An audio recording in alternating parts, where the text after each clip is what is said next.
My friend, come sit here beside me for a moment.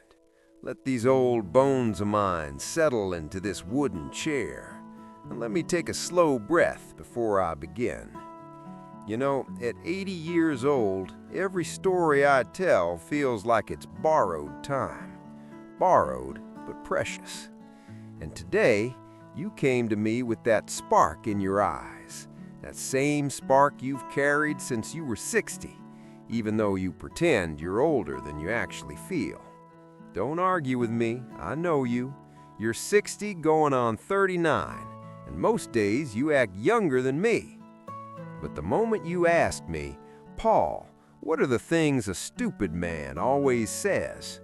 Ha ha, my friend, I laughed so hard I nearly shook the last 2 brain cells I've got left into early retirement.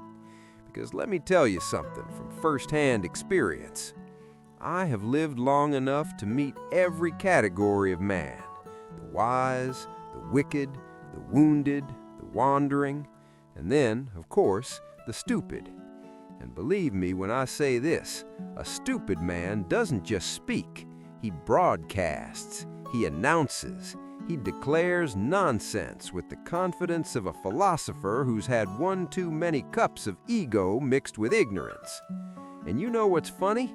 Stoic philosophy, that beautiful old wisdom from men like Marcus Aurelius, Epictetus, and Seneca, actually warned us about these fools long before we were even born.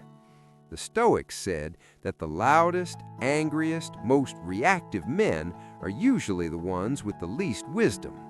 A wise man is calm. A wise man is measured. But a foolish man? He's busy telling the whole world how foolish he is without ever realizing it. Now, come closer. Let this old man tell you the 5 things a stupid man always says, wrapped with my stories, my mistakes, my regrets, my victories, and all the nonsense I've heard over 8 decades on this spinning rock. Don't worry, I'll keep you entertained. If I get too boring, just poke me with a stick. I'll wake up. Let's begin. The first thing a stupid man always says, and I swear I've heard this line more times than my doctor telling me to cut back on salt, is, I already know. Ah, the battle cry of the ignorant. A man who truly knows something never feels the need to announce it. A man who has wisdom understands how much he doesn't know. But a stupid man? He treats every conversation like a pop quiz he's trying to cheat on. You try to teach him something, anything, and he waves his hand like he's shooing away a mosquito. I already know. I remember being 45, sitting with my old friend Raymond. God bless him, he was a good man, but a proud one, and I tried to show him how to fix his lawnmower. The thing was choking like a donkey eating peanut butter, and I knew exactly what the problem was. But when I approached him, he puffed out his chest, grabbed a wrench, and said, Paul, I already know. 20 minutes later, the man had dismantled the entire machine, upside down, in the wrong direction, and then he sat there in the middle of his yard surrounded by screws like they were clues to some ancient treasure. He looked up at me, sweat dripping down his forehead, and muttered, Paul, maybe you should show me again. You see, friend, a stupid man is too busy defending his imaginary knowledge to ever gain real knowledge. And the Stoics? They warned us about this. They taught that the first step to wisdom is humility, the willingness to say, I don't know, but I'm willing to learn. I always tell people, be suspicious of anyone who always claims they know. The moment you think you know everything is the moment you stop learning anything. And that is why the first sign of stupidity is certainty. Now, let's talk about the second thing a stupid man always says. And forgive me if I groan a bit here. My back is making sounds no human body should make, but this one always gets me. It's not my fault. Ah, yes, the national anthem of irresponsibility. Stupid men worship blame. They kneel at its altar every morning, lifting their excuses like prayers. Nothing is ever their fault. The weather, their childhood, their boss, their neighbor, their horoscope, they'll blame the alignment of Jupiter before they admit they messed up. You ever notice that the more foolish a man is, the allergic he becomes to accountability? Let me tell you about Jacob, an ex-colleague of mine back when I worked at the factory. Every time this man made a mistake, and believe me, he made mistakes like it was his personal hobby, he'd blame everyone except the one responsible. One day, he jammed the conveyor belt so bad the entire factory had to shut down for an hour. When the supervisor asked what happened, do you know what Jacob said? It wasn't me. The machine's been acting weird all morning. Weird? The machine was brand new. The only weird thing was Jacob's skull, thick as frozen bread. Stoic philosophy teaches us you cannot control the world, but you can control your actions, and responsibility is the foundation of strength. But a stupid man refuses responsibility because he thinks admitting mistakes makes him weak. No, it's the opposite. Admitting mistakes makes you wise. Fixing mistakes makes you strong. Running away from mistakes makes you foolish. And every time a man says, "It's not my fault," oh, I know exactly what kind of man he is. Now, let me pause here, friend. Let an old man stretch a bit. You see this knee? It clicks more times than a teenager's phone screen. I always say old age isn't for the weak, it's for those stubborn enough to keep going. Before I continue with the next one, let me say this, friend. If you're enjoying this story, hearing me ramble like the last talking dinosaur on Earth, don't forget to like, comment, and subscribe to the channel. It helps this old man feel like he's not just talking to his furniture. Although, honestly, even my sofa listens better than most people. Now, let's continue. The third thing a stupid man always says, and forgive me if I groan a bit here, my back is making sounds no human body should make, but this one always gets me. It's not my fault. Ah, yes, the national anthem of irresponsibility. Stupid men worship blame. They kneel at its altar every morning, lifting their excuses like prayers. Nothing is ever their fault. The weather, their childhood, their boss, their neighbor, their horoscope, they'll blame the alignment of Jupiter before they admit they messed up. You ever notice that the more foolish a man is, the allergic he becomes to accountability? Let me tell you about Jacob, an ex-colleague of mine back when I worked at the factory. Every time this man made a mistake, and believe me, he made mistakes like it was his personal hobby, he'd blame everyone except the one responsible. One day, he jammed the conveyor belt so bad the entire factory had to shut down for an hour. When the supervisor asked what happened, do you know what Jacob said? It wasn't me. The machine's been acting weird all morning. Weird? The machine was brand new. The only weird thing was Jacob's skull, thick as frozen bread. Stoic philosophy teaches us you cannot control the world, but you can control your actions, and responsibility is the foundation of strength. But a stupid man refuses responsibility because he thinks admitting mistakes makes him weak. No, it's the opposite. Admitting mistakes makes you wise. Fixing mistakes makes you strong. Running away from mistakes makes you foolish. And every time a man says, "It's not my fault," oh, I know exactly what kind of man he is. Now, let me pause here, friend. Let an old man stretch a bit. You see this knee? It clicks more times than a teenager's phone screen.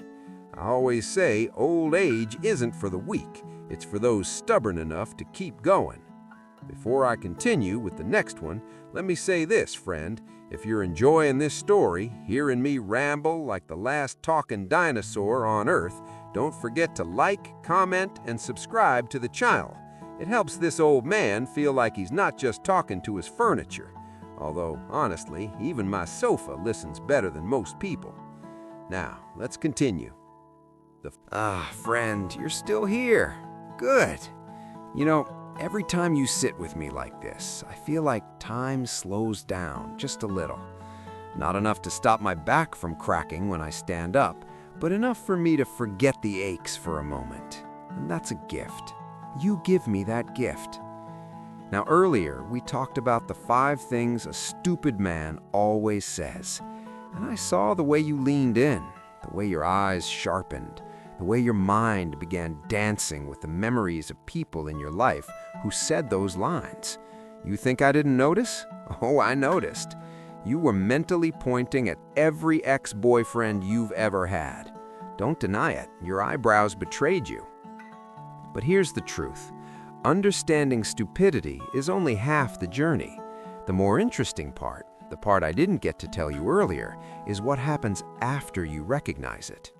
Because in my 80 years, I've learned that stupidity isn't just a trait, it's contagious.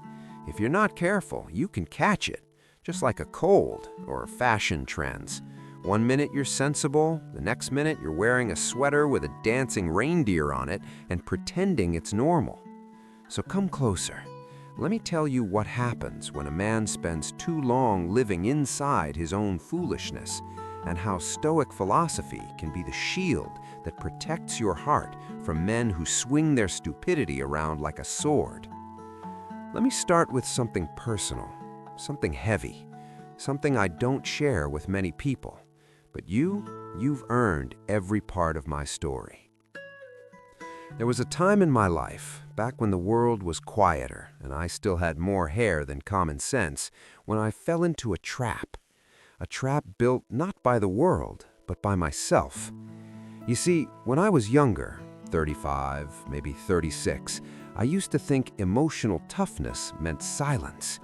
I used to believe strength meant swallowing every hurt, pretending nothing bothered me, and walking through life like a rock. A rock with feelings? Impossible. So I repeated one of those same stupid phrases. I don't need anyone. Oh yes, I used that line too. I was just like those men we talked about earlier. And at the time, it felt powerful. It felt manly. It felt like armor. But armor, my friend, is heavy. Wear it too long and it doesn't protect you, it crushes you. I pushed people away. I avoided vulnerability. When someone tried to get close to me emotionally, I acted like they were trying to steal something from me. I'm fine. I don't care. I already know. It's not my fault. I said every single one of those idiotic lines. The irony? I didn't realize I was the stupid man until I was already halfway through ruining my own life. I remember a day clearer than any other. My first wife, God rest her soul, she came home from work. She was tired, eyes drooping, shoulders sagging like all the world's weight was on her back. And she sat next to me, looked at me, and said, "Paul, I feel lonely." Lonely, sitting right next to me, married to me, sharing a home, a life, a future with me, and she felt lonely. And what did I say? I don't care. You're overthinking. My friend, I want to go back in time and slap the younger version of myself so hard it rearranges his stupidity right out of his skull. I didn't care? She was the woman I promised my life to, and I told her I didn't care because I thought caring made me weak. But it didn't make me strong. It made me selfish. It made me distant. It made me foolish. And you know what Stoic philosophy teaches about relationships? That we are stewards of our connections, that love, friendship, and companionship are responsibilities, not inconveniences. A stupid man sees love as a risk. A wise man sees love as a gift. And I learned that lesson too late with her. She passed before I ever got to show her how much I truly cared.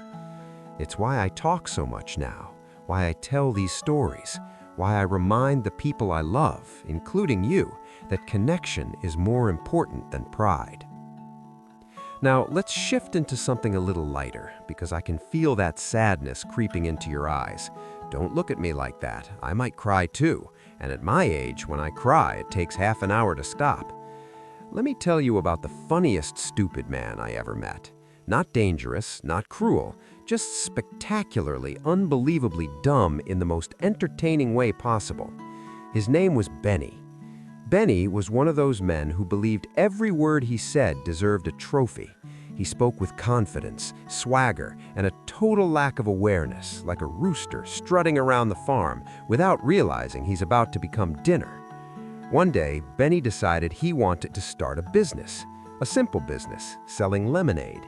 He said, "Paul, I already know how business works."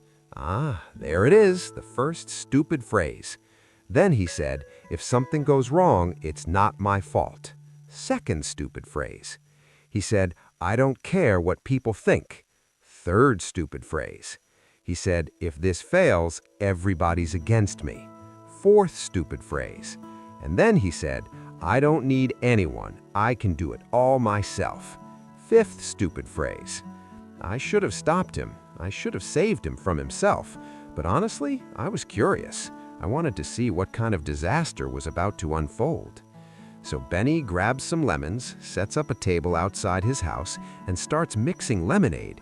But instead of sugar, he pours in salt, because he thought they were the same thing. I watched from my porch chair like I was witnessing a natural documentary. One neighbor walks up, takes a sip, and nearly collapses like they'd encountered the saltiest ocean on Earth. Another neighbor said it tasted like a margarita made by a psychopath. And Benny?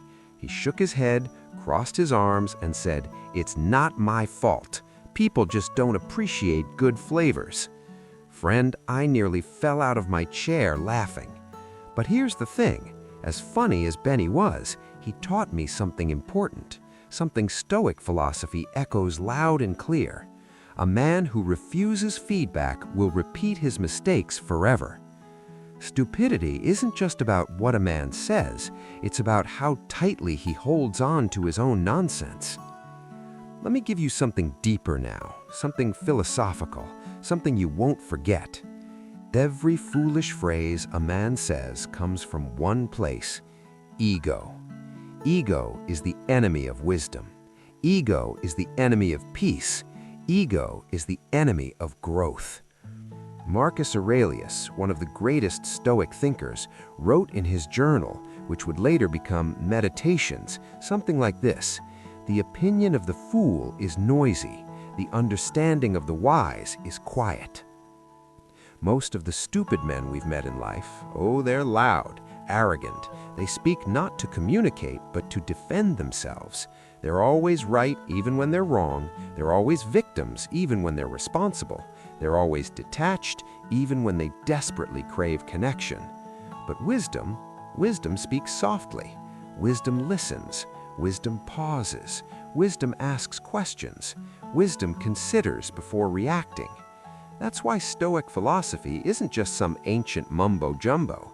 It's a guidebook for surviving fools. And let's be honest, we've survived many fools in our lifetime. Some of them we dated, some of them we married, some of them we worked for. Some, unfortunately, we raised. But we're wiser now. At least I hope we are. If not, well, I'll drag you into wisdom with me even if I have to talk your ear off for another hour. Now, friend, let me end this story with something close to my heart. Something I've learned not from books or philosophy, but from 80 years of bruises, triumphs, heartbreaks, laughter, regrets, and moments that shaped me. A wise life isn't built on intelligence, it's built on awareness. Awareness of your emotions, awareness of your flaws, awareness of the people around you, awareness of the consequences of your words, awareness of how you show up in the world. And stupid men, they lack awareness more than anything else. But you have awareness. I've seen it in you. The way you listen, the way you pause, the way you look people in the eyes like you're searching for the truth inside them. That's wisdom, my friend. That's rare. Before I wrap this up, let me say something lighthearted, because you know I can't resist adding one last joke.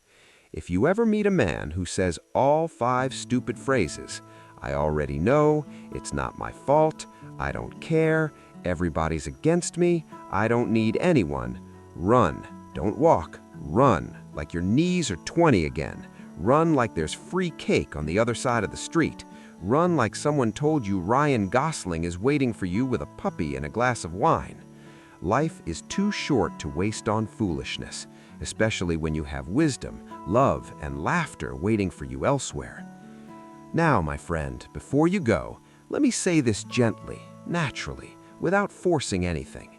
If you enjoyed listening to this old man ramble, if you learned something, felt something, or just laughed at my nonsense, go ahead and watch the 2 videos we picked for you on the screen.